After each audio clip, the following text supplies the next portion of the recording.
Be inspired, supported, and empowered. This is the Global Healthy Living Foundation podcast network.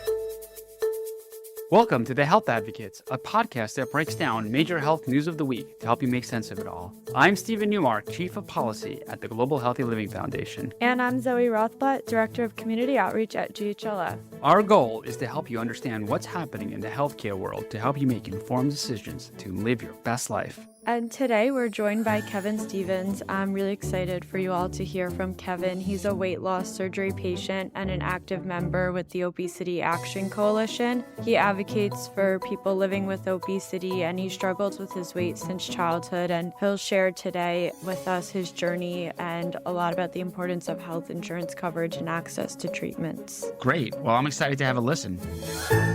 Hi, Kevin. Welcome to the Health Advocates. Hi, thanks for having me. Awesome. We're so excited for you to be here. I got introduced to you through Obesity Action Coalition, but why don't you start off by introducing yourself to our listeners? Hi, everyone. My name is Kevin Stevens. I live and I work in Riverside County. I'm a weight loss patient and an advocate for the OAC. I manage a human services office. I oversee the Medi-Cal and the CalFresh programs. CalFresh is also known as a SNAP in some states. It's a food stamp program, and the Medi-Cal is an insurance for low-income and disabled individuals. Yeah, that's awesome that you do so much related to health and also have your own personal journey. So maybe just diving into that a little bit more, how did you get involved with the OAC? Well, I got involved with the OAC. I go to a lot of weight loss conferences, like Obesity Health and things like that. And I discovered the OAC online, and I saw they were very policy-driven, advocacy-driven. In my tenure at Riverside County, I worked in policy for several years. And I used to go up to Sacramento, and we would review the bills and things like that that was related to Medi-Cal and how it affected the county. And I've always been curious on why we do the things we do. And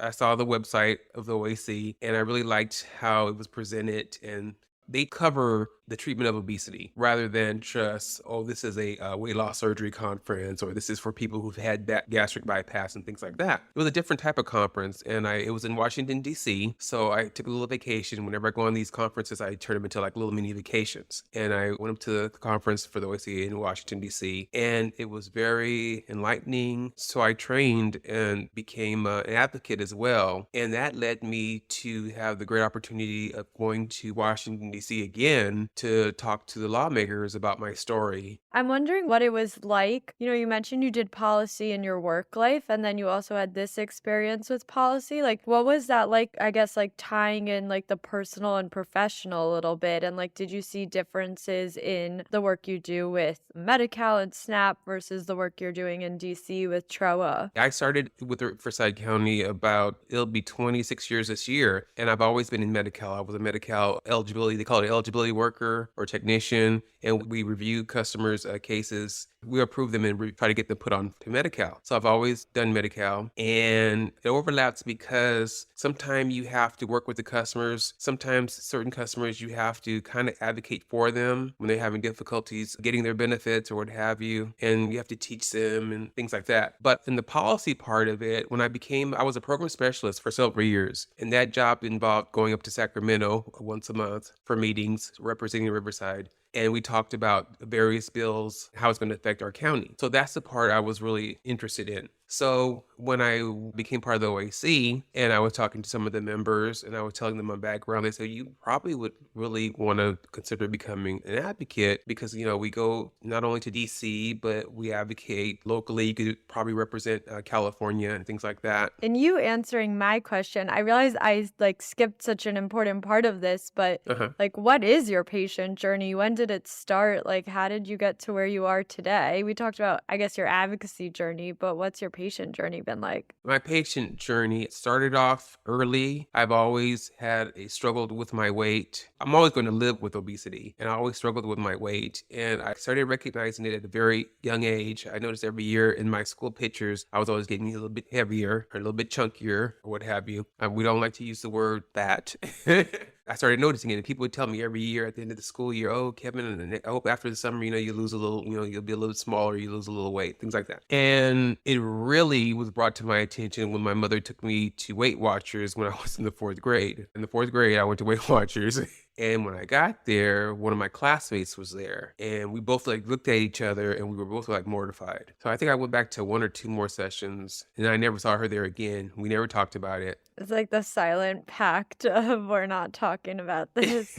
Yes, that's exactly what it was. I didn't really get teased too much during school. Elementary, I mean, it was some teasing here and there, and they call it bullying and stuff now. I never thought it was that extreme. I was able to physically do a lot of things for the longest time, and I didn't really let the weight bother me until I got into my late 30s and early 40s. I started developing a lot of health problems. I had sleep apnea. I was falling asleep in the middle of the day at work. A real close friend of mine, a coworker, she would just on the other side of the cubicle, she would go, "Kevin." And I go, "What?" And she goes, "Oh, nothing." I said, "Oh, okay, thanks." And that was our little signal.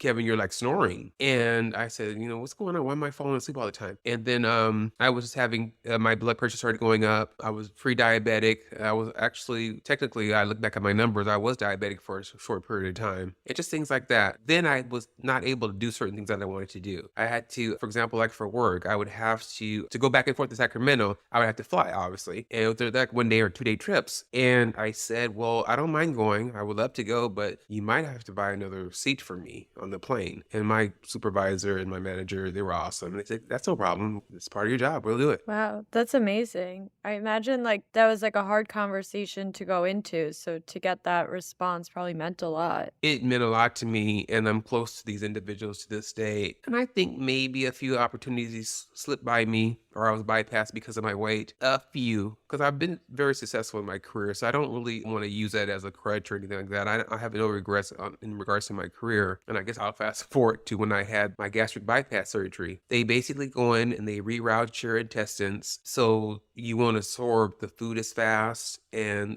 the fat and all that stuff. And they also make your stomach almost the size of a little egg. It goes from being a little bit, not as big as a football, but down to a size of an egg. And obviously, you're going to lose weight. And I did. My heaviest, I was at 417 pounds. And I got down to my lowest was about 198. So I lost about 220 pounds roughly, or a little bit over that. That was in 2011. And my life really, really changed. I didn't have to get the extra seat on the plane. My sleep apnea went away. I didn't have to do the CPAP anymore, which I hardly ever use because if you're familiar with the CPAP, that's that machine they put on your face and you have this oxygen thing. It's not really oxygen. It's just air. You're getting constant air throughout the night. It's loud. It's cumbersome. And I hardly ever used it.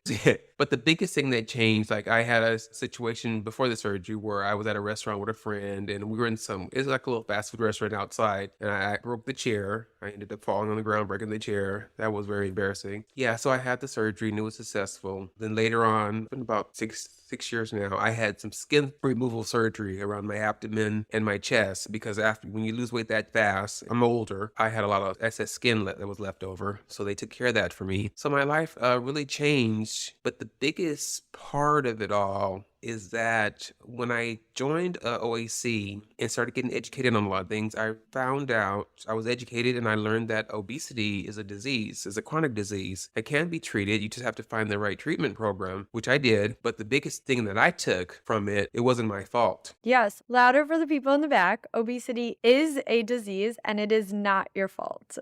It is not your fault. It is not your fault. And it clicked. Because all my life, it was always, why can't I lose this weight? Why can't I keep it off? I tried various diets. Like I said, started with Weight Watchers and all kind of things. Atkins, this and that and other. And Pritkin, I don't know, you probably don't even remember that. I have heard of it, yeah. Okay, I'm 55 years old, so some of the stuff you probably don't even know. I'm younger, but unfortunately a lot of the toxic diet culture has just prevailed and passed down, yeah. Yes. I almost tried what Oprah Winfrey tried back early in her career. And I don't remember when she had that episode where she came out and she was in this all black and the jeans and she lost all this weight and she carried out a thing of fat. And she basically, all you drink is shakes for 6 or 7 weeks. And obviously, when you're not eating, you're going to lose weight.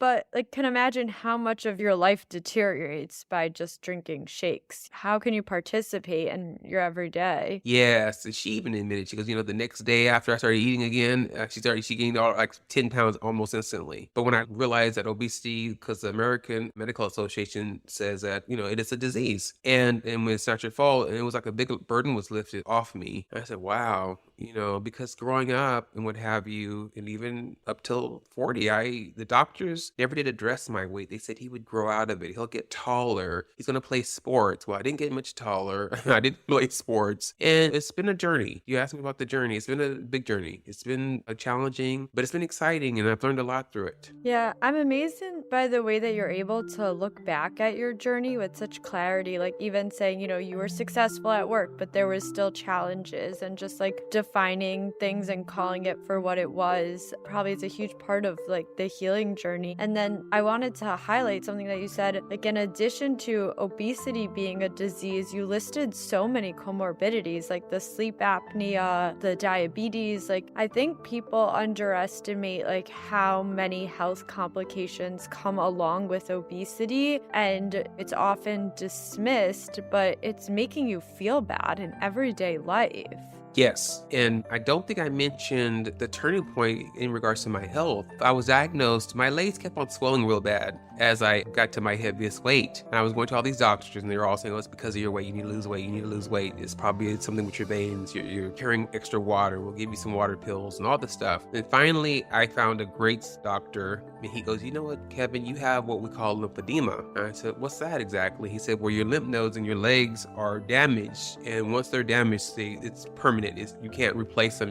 They won't come back. I said, wow. So the first thing in my mind, am I going to lose my legs? Yeah, that's terrifying. I was actually terrified. I thought, yes, I was going to have to get my legs amputated. He said, no, you're not going to lose your legs. I said, well, did my weight cause this? He said, I'm not going to say it did or didn't, because I don't know. No one will ever really know. I just know that you haven't been to a third world country, so you didn't catch any parasite or anything like that. And you're not a cancer patient, so you didn't get it from chemo or anything like that, or from cancer treatment, obviously. So your weight probably did contribute to it, but it's not like you're going to lose your legs and you're not going to be able to walk. But you can treat this, and losing weight will probably not reverse it all the way, because mine isn't too bad. It's really, people don't even really notice until I pointed out. It's primarily in my left leg. And he said losing weight I do recommend you lose some weight, because it'll help. And that's why I went forward with the gastric bypass, because like I said, I tried everything and it just couldn't. But yeah, like you said, it's a lot of issues with your health because of obesity. And in thinking about like the decision to have the surgery and that turning point, and then also, tying that into what we were talking about before with CHOA and access and the importance of that, how like easy or difficult was it for you to access the needed treatments, like once you decided in that turning point that you were going to, tackle this head on? Well, in 2004, I had my gallbladder removed. And the surgeon said, you know what, while we're in there, have you ever heard of gastric bypass? And I said, yeah. And he goes, would you want to consider that? Because, you need to lose this weight. And I said, no. I said, I can't do that. And I talked to one of my close friends at work, and she goes, Kevin, why did you do it back then? I said, no. I said, I'm not doing that. And I go, I can't imagine my life without being able to eat a ribeye steak. That's how, I don't want to say stupid I was, but that's the first thing that popped out of my mind was, I want to be able to eat. I'm not going to do this to myself. I think it's like important to go through all those thoughts before you make a decision, like what are the risks, benefits, how does it impact my daily living? Totally, I'm with you. And what I learned, I wasn't ready to have it in 2004. So fast forward to 2011, when I found out about the lymphedema, broke the chair. It was a situation where I fell on the floor and I couldn't get back up. My surgery, I was lucky. It was covered by my insurance. We'll probably talk about a little bit more about that later. But yeah, it was covered by my insurance. So I didn't have any issues getting the surgery. I had to go through like a 3-month class, and they teach you about nutrition. You have to have a behavioral therapist who come and basically they give you 5 questions. They ask you, are you in good spirits? Are you this? Are you that? Why are you losing the weight? So you're not going to say, I'm losing weight because I'm going to be in the wedding next week. You know not to say that. A smart person knows not to say something like that. You say, I want to lose weight because I want to be healthier and da-da-da. So you're out there in 5 minutes. And I go, what is this? They could do this probably over the phone. But anyways, I got approved for the weight loss surgery. So fast forward to just last year, actually, and all the GLP-1 drugs, all the new treatment programs they have for weight loss. And I've been to a lot of conferences, and we talk about regain. because, I told you I lost 120 pounds, but throughout the last 3 years, and I don't want to blame it all on COVID, because I started gaining right a little bit before COVID, I gained about 35, 40 pounds. And I said, I'm having this regain. The weight's not coming off as fast as it did back then, obviously. And I'm exercising, I'm watching what I eat, but I'm still having issues. So then all this talk about these drugs came out. So I went to my physician. One is prescribed when you have diabetes. So I was basically, because of my weight gain, my A1C that determines if you're diabetic or not was gradually increasing. But I wasn't diabetic, they say pre-diabetic. So I said, well, I'm pre-diabetic. Well, I only give it to my diabetic patients. I said, well, what about the other one that's the same thing, but it's for weight loss? It's branded for weight loss. He goes, well, you need to talk to your weight loss specialist about that. And I said, okay. And he was very dismissive. And I was I don't know, the minute the conversation turned to those drugs, it was like he started acting weird. And I really mean, it's just like he wasn't like the same doctor I've known all these years. Yeah, especially because he knows your history and like the struggle and how far you've come and, how much like regain could impact your journey physically, mentally. Yeah, I'm so surprised. Like, yeah, you want an advocate alongside you. Correct. So then he finally said something that really just,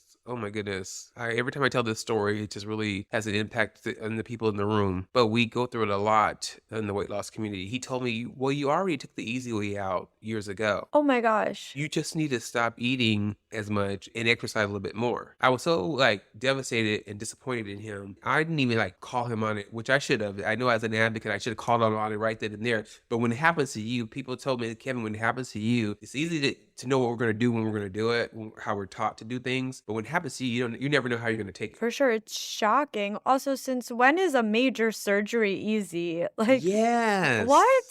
So I said, okay. So I was so angry and mad. I said, you know what? It was late September, October. And I said, I'm just going to, during open enrollment in November, I'm just going to switch providers and get a new doctor and just start all over again, which I did. And then I got my new doctor. He's great. He immediately prescribed it for me, the diabetic one. And then I found out the hurdles that I've been reading about and hearing about. It's an insurance company. The insurance company denied it. I'm looking on my phone. My pharmacy is attached to my phone, and I get the thing, oh, it's been denied. I called them, oh yeah, we deny it. You're not diabetic. You're pre-diabetic, but you're not diabetic, so it's been denied. And it's in if you read I forgot what they call it. The explanation of benefits, maybe? Thank you. That's what it is. I said, okay, well, I can't really probably do nothing about that. It says it's in writing. I can't do it. And I understand, policy. So I said, okay. So I went back to the doctor 2 weeks later. I said, they denied it. Oh, they denied it. I go, yeah, we'll try the other one then. 2 days later, denied. And it's for weight loss. And they're like, yeah, we do cover it, but you have to take a nutrition class and for 6 months. And then we'll reevaluate you. I said, well, I'm still considered obese through the BMI, which that's a whole nother story. Yeah. You lose all this weight and then they tell you you're still obese. But, and I said, okay, wow, I changed insurance companies and I'm still going through this struggle, but I see the struggle is real. I always heard about it happening to others, but now it's happening to me. And I would talk to coworkers and other friends and they say, oh, I was able to get it. I go, are you diabetic? No, I'm not diabetic. My doctor got it. My insurance company paid for it. So I realized that insurance has a lot to do with it. And were you able to get it in the end? No, I haven't got it yet. I'm in in August, I'll be done with my 6-month program. I joined this online program, which they said I could join. It was sponsored through my insurance. And they put me on some type of, it's an eating plan. It's a diet, but basically it's similar to a keto almost diet. It's low carb, high protein. And all the stuff that they're trying to teach me, I've been through all that before. Right. I'm thinking that's so frustrating after your entire journey. You named all the diets you've tried. You've had the surgery.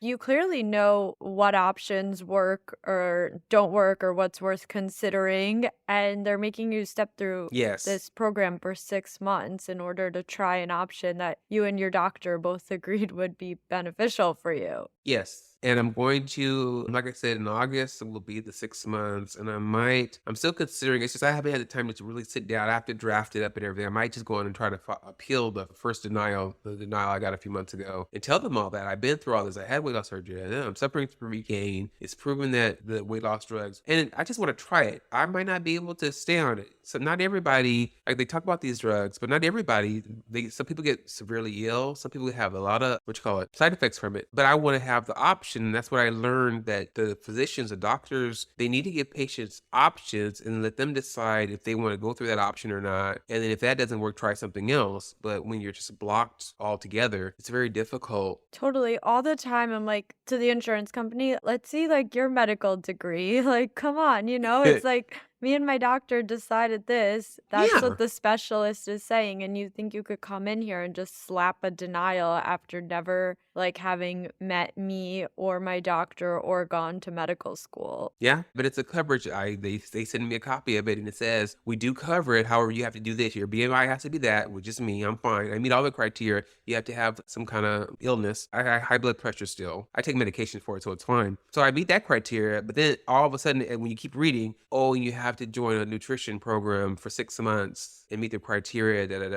And because I haven't done that yet, they wouldn't prescribe it. And even after I do all this, there's no guarantee. They can come up with something else that I hear. Right. Ongoing, it's like a circle forever. And I guess some people are successful. They follow an appeal, and some people get it, some people don't. And that's where all this talk about bias comes into play, because why are some people getting it, some people aren't getting it? It's frustrating. I think it's also so frustrating because like you're an advocate in this space and you're having trouble, and it just makes me think like so much about the people that like don't even really understand what's happening when they get these letters from their insurance, right? Like it takes so much like health literacy to just like understand this. Yes, and that's how it ties it to my job. People apply for, it's Medi-Cal in California, which is Medicaid. It's Medicaid, but it's Medi-Cal in California. California always has to have a special name for everything. All the other states it's Medicaid, but we have to be Medi-Cal. But they apply for Medi-Cal, they get denied. And some people, they'll file an appeal. Why am I denied? Explain it to me. Some people won't do all that. They just like, oh, whatever. And they just give up. And like you said, that's how it is with this. Like some people, the insurance company won't approve them. They're not going to fight for it. They don't really know how to.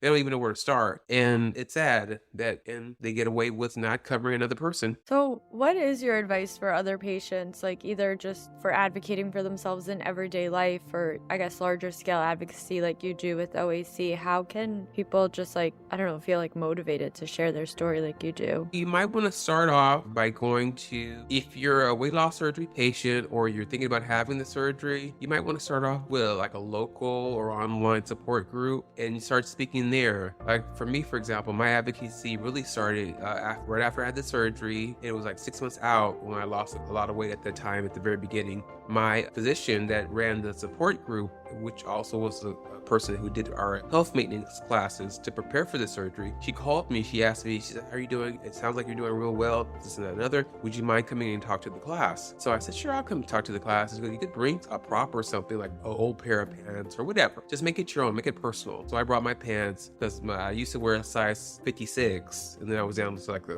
34 or something at the time. And so I showed them, I could step in one of the pants legs. That's how big I was. That makes you feel comfortable talking about your story. It makes you, I recommend that to start out small like that. But if you really just want to jump into advocacy, go to the OAC website. They have a whole web page dedicated to advocacy and what you can do on the local level. It doesn't mean you have to go out to Washington, D.C. and go up to Capitol Hill and talk to lawmakers. You don't have to do all that. You can help with letters to your congressman, things like that. And you can do things locally if you want to, for people to get involved with the advocacy. Yeah, I think it's like no act of advocacy is too small. I love your suggestion. Just start off locally with what's comfortable. On that note, Kevin, thank you so much for joining us today and sharing your story. I learned so much from you, and I really just want to reiterate the main point that you said, that obesity is a disease and it's not your fault. I think so many people need to hear that and have heard opposite their whole lives, and I'm hoping a podcast like this can help reduce some of that stigma. I hope so too. Thanks for having me again. Well, Zoe, that was a really great discussion with Kevin. It was a reminder of how much work there is to do to reduce barriers and treatments and advocate for better insurance coverage, especially for the Medicaid population. Yeah, and going off of that, it was a good reminder from Kevin that no act of advocacy is too small. I really appreciate that he encouraged people to just get involved locally and share their story however they can. And we hope that you learned something too. Before we go, we definitely want to encourage everyone to check out all of our podcasts at ghlf.org/listen. Well, everyone, thanks for listening to The Health Advocates, a podcast that breaks down major health news of the week to help you make sense of it all. If you like this episode, give us a rating, write a review, and hit that subscribe button wherever you listen. I'm Zoe Rothblatt. I'm Stephen Newmark. We'll see you next time. Be inspired, supported, and empowered. This is the Global Healthy Living Foundation Podcast Network.